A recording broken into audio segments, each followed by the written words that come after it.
Bonjour, bonjour. D'abord, je suis étonnée parce que la tour est vachement ramassée, elle est beaucoup plus... Enfin, bref, je suis un peu étonnée par la proportion, j'ai l'impression que l'image a été déformée.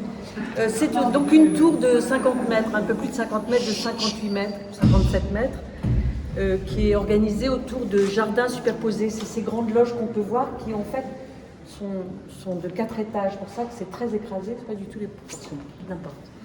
Et donc ces espaces sont des espaces communs qui sont accessibles depuis les parties communes et qui fabriquent des lieux, des grandes loges, qui sont à la fois des lieux d'usage, de petits usages quotidiens. On peut planter, on peut faire une fête de voisins, on peut faire un petit apéro, etc.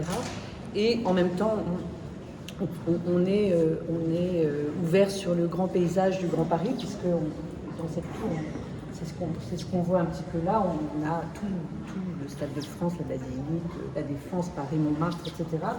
Et en même temps, ce qui n'est pas très visible là-dessus, mais c'est bon, bref, on a une structure d'habitat qui s'organise autour de ces grandes cours jardins, qui sont plein de typologies différentes. C'est un petit peu ce qu'on poursuit depuis des années, c'est-à-dire